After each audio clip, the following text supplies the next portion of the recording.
Friends, ഇന്ന് നമുക്ക് രുചികരമായ ഒരു തോരൻ തയ്യാറാക്കിയാലോ. അതിന് ഞാൻ കുറച്ച് ക്യാബേജ് ചെറുതായിട്ട് അരിഞ്ഞു വെച്ചു. അതിനകത്തിലേക്ക് ഞാൻ കുറച്ച് ഇഞ്ചി, ഒരു 2 പച്ചമുളക്, കുറച്ച് സവാള.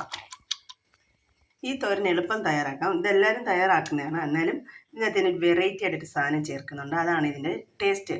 ഇനി ഞാൻ കുറച്ച് തേങ്ങ, ഒരു 2 കപ്പ് തേങ്ങ ഇട്ടിട്ടുണ്ട്. ഇനി ഇതിനകത്തിലേക്ക് നമുക്ക് കുറച്ച് മഞ്ഞൾപ്പൊടി ഇട്ട് കൊടുക്കാം.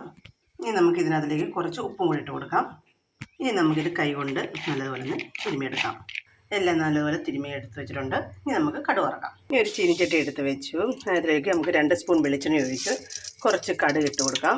നമ്മുടെ കടുക് ഇവിടെ പൊട്ടിയിട്ട് വരുമ്പോൾ നമുക്ക് കറിവേപ്പിലയും പച്ചമുളകും കൂടി ഇട്ട് കൊടുക്കാം. ഞങ്ങളിവിടെ ക്യാബേജ് തോരന് ഉഴുന്ന് പരിപ്പുണ്ടല്ലോ, നമ്മൾ ഉഴുന്ന അതും കൂടി ഇട്ട് കൊടുക്കും. ഇപ്പോൾ ഞാൻ ടേസ്റ്റിന് അത് ഇടുന്നില്ല, വേറൊരു കാര്യം ചേർക്കുന്നത്.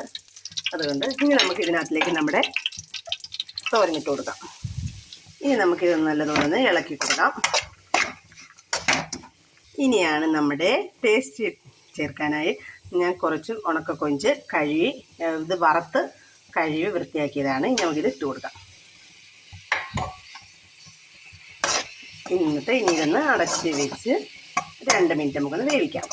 ഇനി നമ്മുടെ തോരനൊന്ന് ഇളക്കിയൊക്കെ കൊടുക്കാം. നല്ലതുപോലെ ഇവിടെ വെന്ത് വന്നിട്ടുണ്ട്. ക്യാബേജ് നമുക്കറിയാലേ എളുപ്പം വേവുന്ന സാധനമാണ്. ഇലയില്ലേ, തുറന്നപ്പോൾ തന്നെ നല്ല മണം, നല്ല കൊഞ്ചിൻ്റെ നല്ല ടേസ്റ്റാണ്. ഈ തോരൻ ഞാൻ മുറയ്ക്കും ഇവിടെ ട്രൈ ചെയ്യുന്നതാണ്. അങ്ങനെ ഇരുന്നപ്പോഴാണ് ഞാൻ വിചാരിച്ചത് എന്നാൽ നിങ്ങൾക്ക് കൂടി ഇത് ഷെയർ ചെയ്യാമെന്ന് വിചാരിച്ചു. നമുക്ക് ഫ്ലെയിം ഓഫ് ചെയ്യാം. പിന്നെ നമ്മുടെ കൊഞ്ചും ക്യാബേജും കൂടെ ഉള്ള തോരൻ ഇവിടെ റെഡി ആയിട്ടുണ്ട്. എല്ലാവരും ഇത് ട്രൈ ചെയ്യണം. ഇഷ്ടമായ ലൈക്ക് ചെയ്യുക, സബ്സ്ക്രൈബ് ചെയ്യുക, കമൻറ്റ് ചെയ്യുക, ഷെയർ ചെയ്യുക.